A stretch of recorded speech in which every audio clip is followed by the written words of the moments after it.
On an early summer morning in 2009, amidst the mist that shrouded a park in Beijing, the lifeless body of a young woman lay motionless in the wild grass.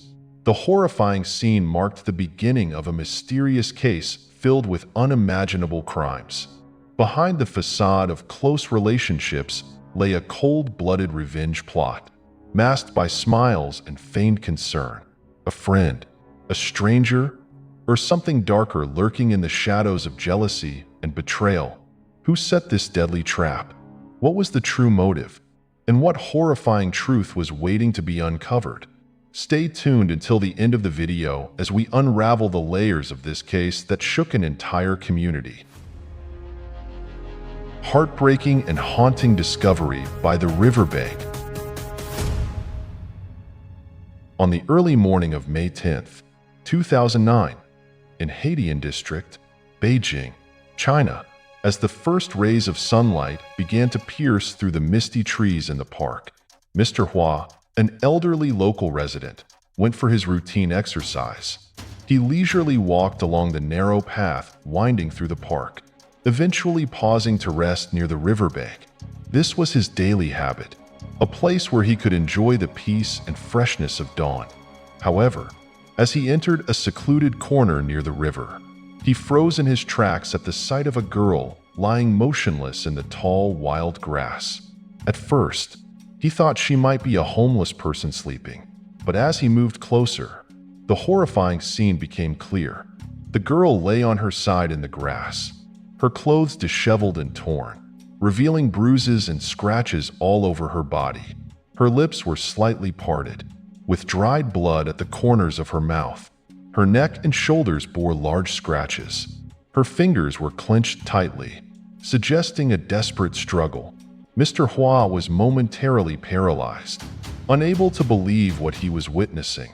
After regaining his composure, he shakily took out his phone and called the police, his voice trembling with panic. The scene of the crime was cloaked in a grim and chilling atmosphere. The mist still lingered, and the early morning sunlight barely penetrated the tall trees. The body was discovered in a hidden corner, away from the main path, near a small riverbank. The tall grass made the area feel forgotten within the vast park. Signs of a struggle surrounded the body. The grass was trampled, and some nearby bushes were broken. The police found torn pieces of fabric caught in the bushes, stained with blood, and a few strands of short hair, suspected to belong to the attacker. About a meter from the body, a handbag lay discarded on the ground. Inside the bag were personal belongings, a phone, a wallet with identification papers, and some makeup items. However, the phone was powered off. The autopsy revealed that the victim died after being violently and brutally sexually assaulted, combined with asphyxiation. Her genital area showed severe trauma, with large tears leading to internal bleeding. Blood from her genitals had seeped onto the surrounding ground. Bruises around her nose and mouth indicated that she had been suffocated. Blood in her lungs caused swelling and respiratory failure. The time of death was estimated to be between 8 p.m. and 10 p.m. on May 9th, approximately 8 to 10 hours before her body was discovered. The victim's identity and initial clues. Thanks to the identification documents in her wallet, police confirmed the victim was Zhenlin, a 21-year-old third-year student at Beijing Foreign Language University. Zhenlin was a beautiful, graceful young woman who was loved by her friends. Despite living in a major city, she maintained a deep connection with her family back in her hometown. Her parents were farmers who earned a living through agriculture. Zhenlin rented a small apartment near her university with a friend. Although busy with her studies and extracurricular activities, Zhenlin regularly called home to check in and update her family. For her, family was the greatest motivation in her life. She had dreams of becoming a successful entrepreneur to help lift her family and community out of poverty. Yet all those dreams and hopes were buried on that fateful morning when she became the victim of an unimaginable crime. After carefully examining the body and the crime scene, Investigators began piecing together clues to form a clearer picture of the incident. Their initial deduction was that the attack had occurred right there in the park, in a secluded area near the riverbank. The signs of struggle on the ground and the trampled grass indicated that Jinlin had fiercely resisted her attacker. This was supported by the bruises and scratches covering her body. The investigation team meticulously combed through the scene. Bloodstains on the grass, broken bushes, and chaotic signs of a struggle reinforced the belief that this was indeed the murder site. Furthermore, they noticed that no perpetrator would carefully discard the victim's handbag here. This strengthened the theory that the incident happened at the scene itself. A critical question emerged. Jinlin was a tall young woman, which suggested that the attacker was likely a man or possibly even two people to subdue her. They also considered the possibility that Jinlin may have been drugged before the attack. During the investigation, police found a torn piece of fabric near the body. The fabric had bloodstains and a few strands of short hair, potentially valuable evidence to identify the perpetrator. These samples were immediately sent to the laboratory for DNA analysis. Jinlin's handbag also became a focal point of the investigation. Nothing appeared to be stolen, but the fact that her phone was powered off led police to suspect that someone had deliberately turned it off or damaged it to prevent her from calling for help. Investigators decided to trace her phone number and check her most recent calls to identify who she had contacted before the murder. Although there were clear signs of an attack, the scene did not suggest robbery as a motive. Jinlin's personal belongings were intact, indicating that theft was not the goal. The evidence of sexual assault and extreme violence pointed to a motive rooted in jealousy or hatred. One hypothesis was that the attacker had a romantic relationship with Jinlin. The severe injuries and the brutal nature of the assault indicated that the perpetrator might have been driven by jealousy or resentment. Alternatively, police considered that the attacker could be a psychopath who targeted young, beautiful women like Jinlin. Could a university student like Jinlin have had conflict severe enough to lead to such a brutal and humiliating murder? This was a crucial question the police needed to answer. Suspicions about the victim's romantic relationships. The investigation faced challenges due to the lack of security cameras in the area surrounding the park. This made tracking the perpetrator's movements during the time of the murder extremely difficult. However, the investigators did not give up. They decided to focus on verifying Jinlin's schedule in the days leading up to the crime. They began by meeting Jinlin's roommate, Zhou Xiaojun, as Jinlin's best friend and classmate. Xiaojun was the closest person to her during her time away from home. The investigators asked Xiaojun to provide details about Jinlin's activities on the last day she was seen alive. Xiaojun explained that on the day of the incident, Jinlin attended classes with her as usual. The two attended all their classes and nothing seemed out of the ordinary. After class, they returned to their apartment around 6 p.m. They cooked and shared dinner in their small kitchen. Xiaojun recalled the happy moments they shared throughout the meal. Jinlin showed no signs of worry or distress. After dinner, at around 8 p.m., Jinlin decided to go out.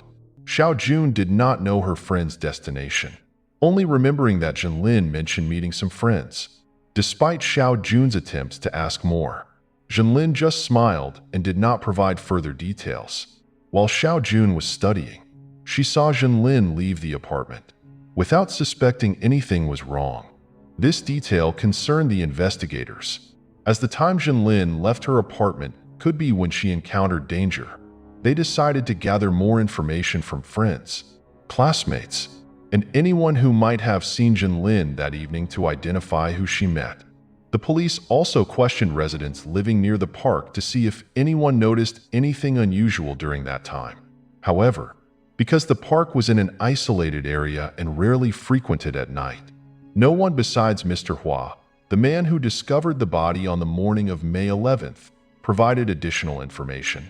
Undeterred, police continued their investigation at Beijing Foreign Language University, where Jinlin studied. They spoke to her friends and professors to understand her life and relationships before the crime occurred. Most classmates confirmed the same details that Xiao Jun had provided. They described Jinlin as a diligent, cheerful, and friendly student, with no signs of trouble in recent days. However, a new detail emerged from some students. Jinlin appeared to be romantically involved with a male classmate named Mao Bu Xiao. Although Jinlin and Bu Xiao never publicly acknowledged their relationship, there were clear signs that they were dating. Some classmates reported frequently seeing them together on campus, chatting and laughing intimately. This detail immediately caught the police's attention, as the relationship might be related to the case. In addition, a few students provided another noteworthy piece of information. They mentioned that Jinlin's best friend, Xiao Jun, also seemed to have feelings for Bu Xiao. This revelation surprised many and raised doubts about the friendship between Jinlin and Xiao Jun. Although the two appear to be close and never had major conflicts, the complexity of this relationship couldn't be ignored. Some students recounted seeing Xiao Jun and Bu Xiao talking closely and comfortably when Jinlin was not around.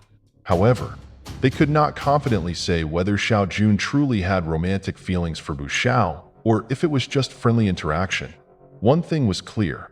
Within Jinlin's circle of friends, the relationships between Jinlin, Xiao Jun, and Bu Xiao seemed to harbor a certain complexity that not everyone had noticed. The investigators identified this as an important lead and decided to delve deeper into these relationships to uncover the truth behind Jinlin's tragic and mysterious death.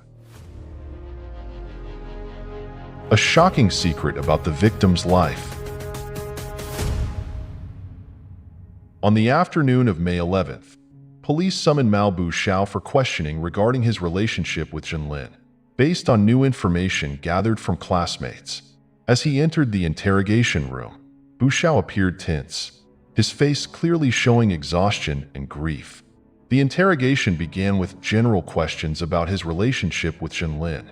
Police asked him to share more details about their friendship and interactions.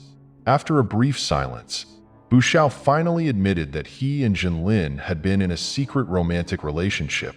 He explained that they had chosen not to make the relationship public, feeling it unnecessary for friends and others to know.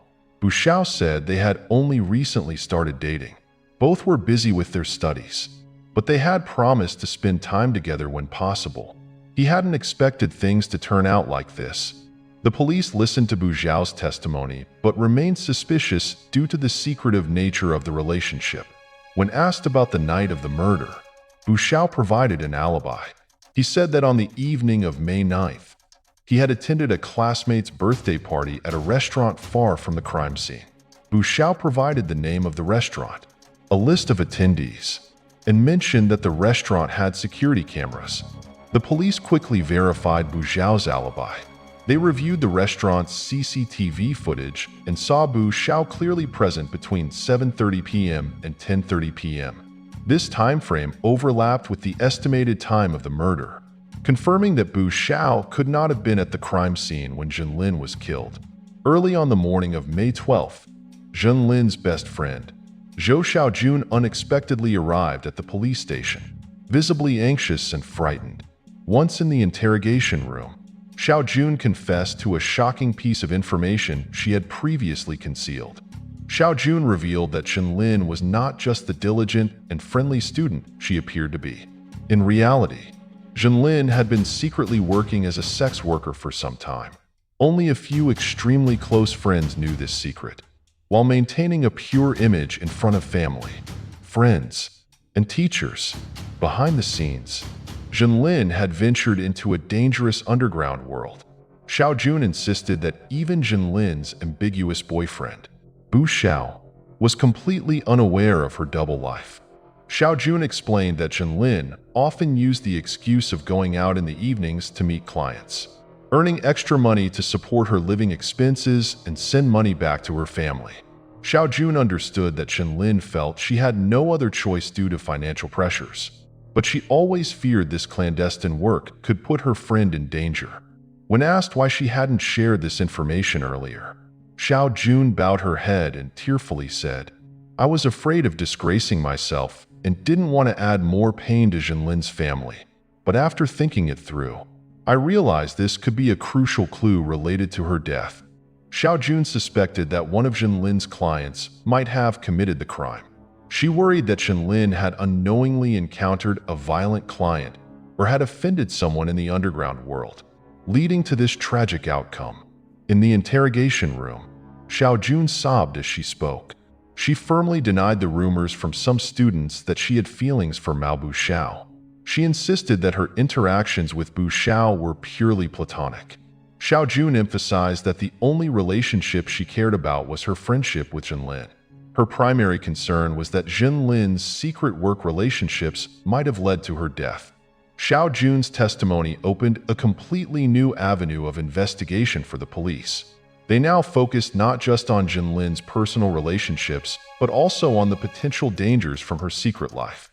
Investigators realized that identifying her clients and those she had interacted with through her work could be the key to solving the case.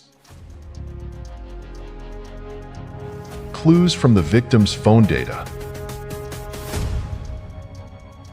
After taking Zhou Xiao Jun's testimony, the police became increasingly convinced that Jinlin's secret life was directly linked to her death. They decided to focus on the victim's phone, which had been powered off when found in her handbag beside her body. Once the phone was charged and turned back on, police began reviewing all messages, calls, and communication apps. Before long, they discovered a series of sensitive messages. These messages detailed meeting times and locations between Jinlin and several men, who appear to be her clients in her secret work. Notably, some conversations took place on the evening before her disappearance. The content of these messages was not only vague, but also contained innuendos about special requests from clients, leading police to question the nature of the services Jinlin was providing. The messages referenced meetings at hotels, private residences, and even remote, isolated locations. Furthermore, earlier messages revealed discussions about violent and sensitive requests during these encounters, including the use of sex toys. This raised concerns that one of her clients may have become violent and lost control, leading to Jinlin's tragic death. Jinlin's phone also contained private photos and videos that she had shared with different men. However, there were no indications that she had been threatened or in danger prior to the incident. The police now focused on identifying the individuals who had contacted Jinlin via her phone on the night of the murder. In particular, they zeroed in on the person she had arranged to meet on May 9th. With this crucial information from Jinlin's phone, the investigation team quickly compiled a list of suspicious individuals. This list included unknown numbers and recent conversations. An urgent meeting was held where investigators analyzed each message, call, and detail linked to these individuals. Each person on the list was meticulously checked for their identity and background to determine their possible involvement in the case. The police decided to track down and interrogate each person on the list, hoping to uncover a lead that would clarify Jinlin's death. In parallel with questioning suspects, police investigated locations where Jinlin frequently worked, such as bars, restaurants, and nightlife venues. Investigators gathered information from bartenders, waitstaff, and witnesses at these establishments to better understand Jinlin's relationships with her clients.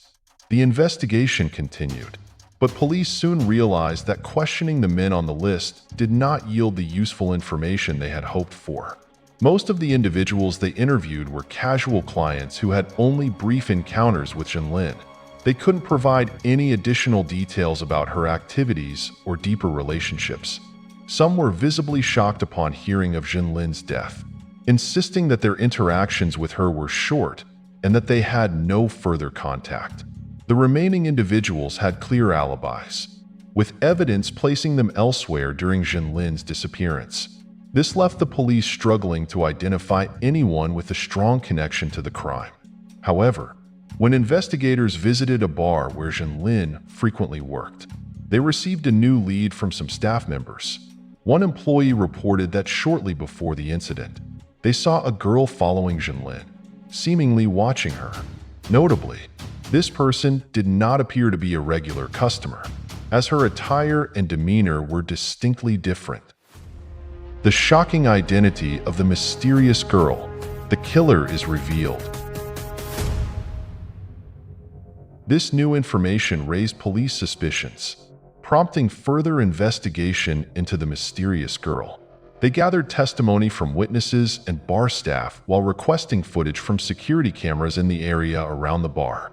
Upon reviewing the footage, investigators were stunned and confused to discover a girl who, from behind, had a gait and hairstyle strikingly similar to Zhou Xiaojun, Zhenlin's best friend.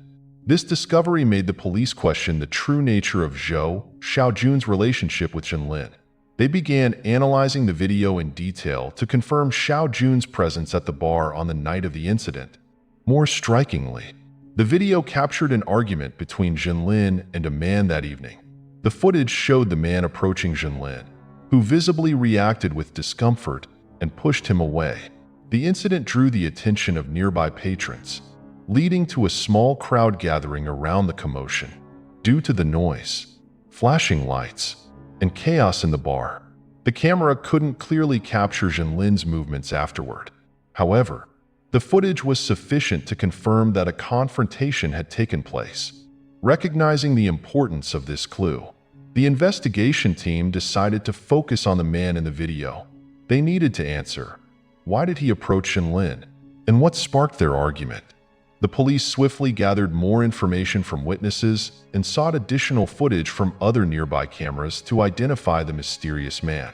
On May 14th, after carefully reviewing the video and related evidence, police decided to investigate the identity of the man who had clashed with Zhenlin at the bar.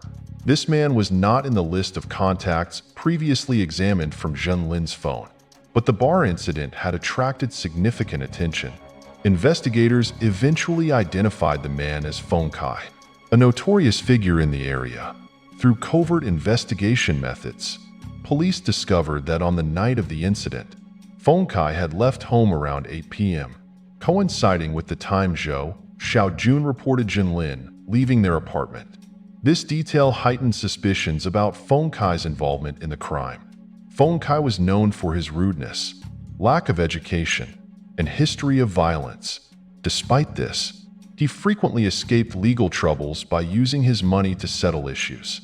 To dig deeper, police summoned Feng Kai for questioning. During the interrogation, he vehemently denied any wrongdoing or connection to Zhenlin's death.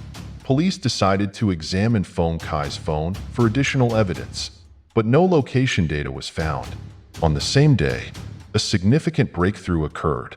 The DNA analysis of the semen sample collected from Zhenlin's body came back from the lab. The results showed a complete match with Feng Kai. This discovery immediately placed Feng Kai as the prime suspect, although Feng Kai had previously insisted that he did not know Zhenlin. The biological evidence proved otherwise, making his denial baseless.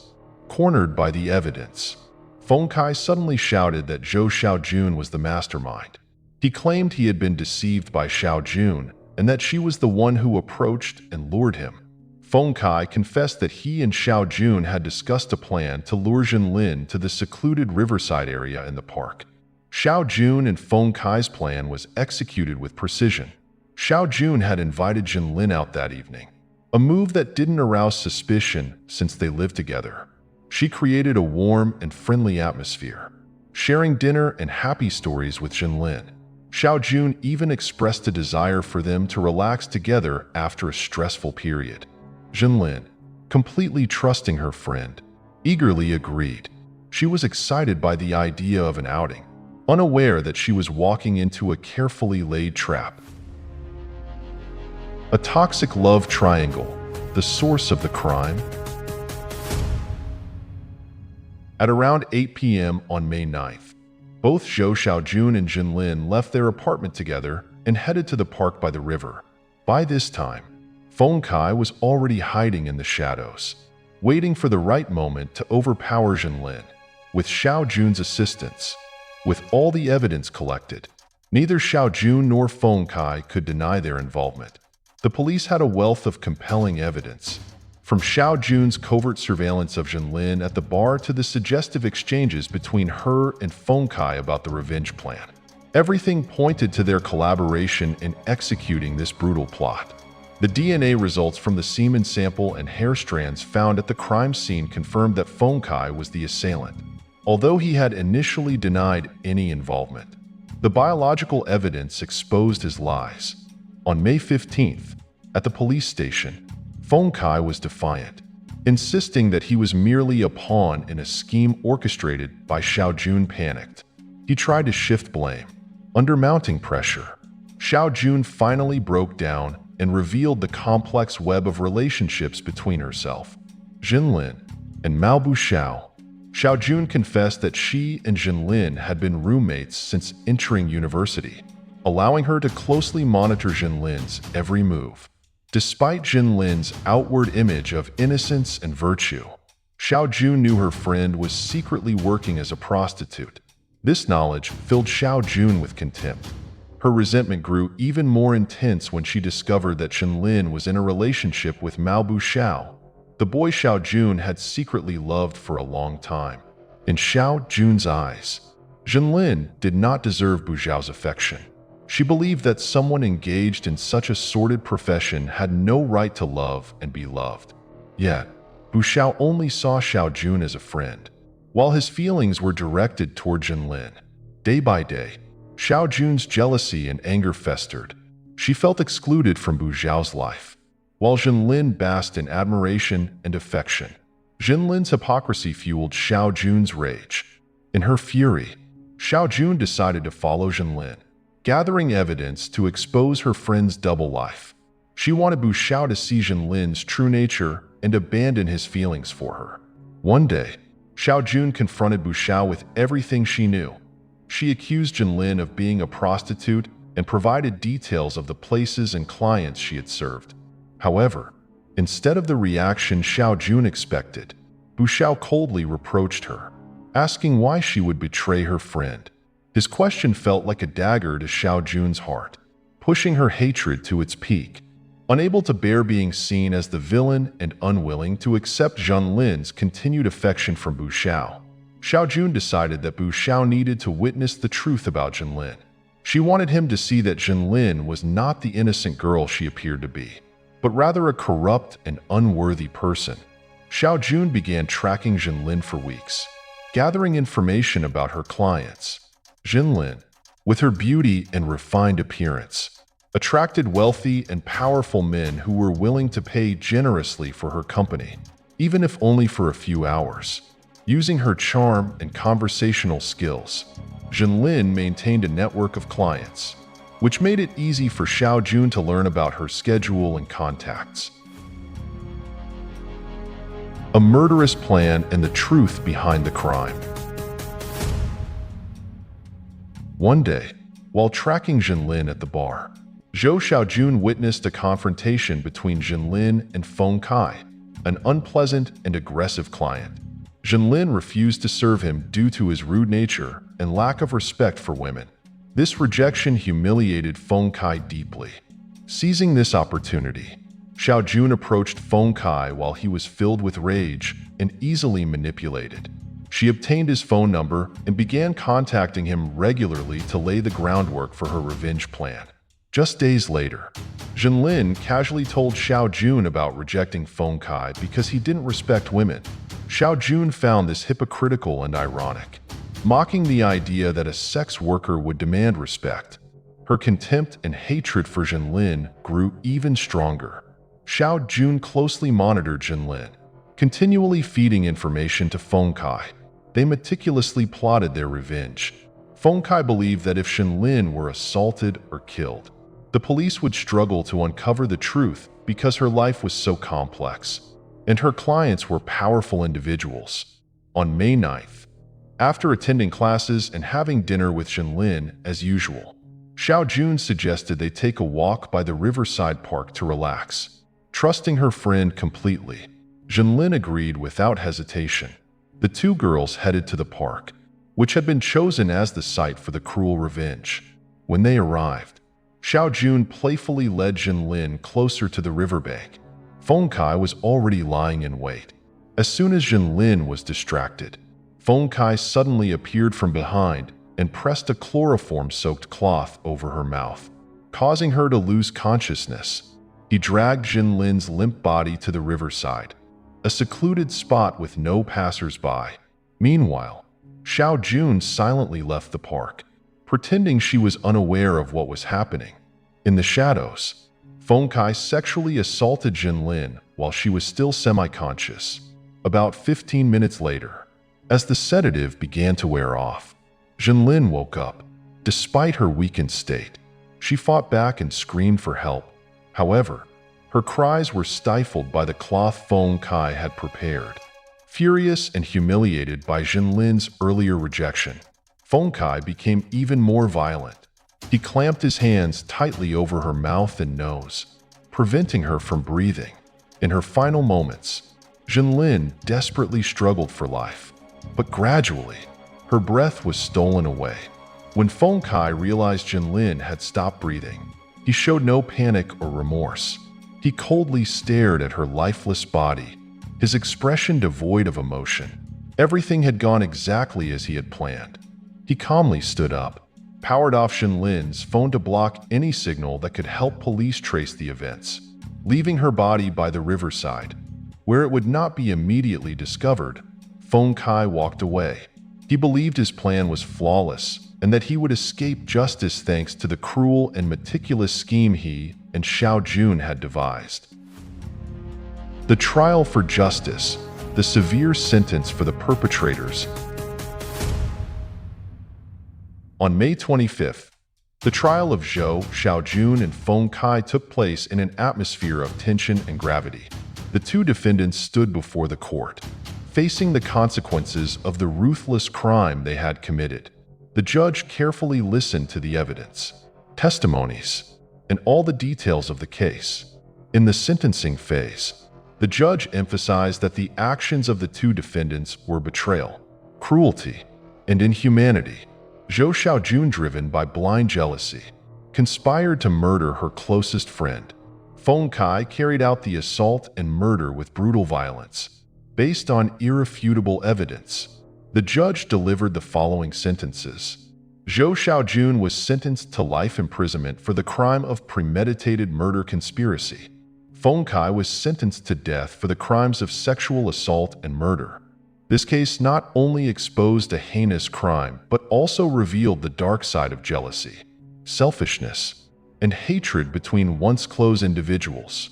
Xiao Jun, once Jinlin's closest friend, allowed envy and resentment to consume her mind, turning her into a betrayer and the mastermind behind a vicious scheme. Feng Kai, with his coarse and violent nature, seized the opportunity to satisfy his twisted desires, escalating a petty grievance into a horrifying crime. This case serves as a profound warning about the destructive power of negative emotions like jealousy, selfishness, and hatred.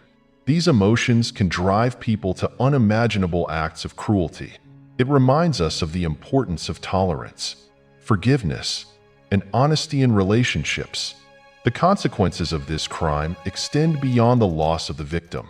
The emotional wounds inflicted on the family, friends, and community are deep and long-lasting.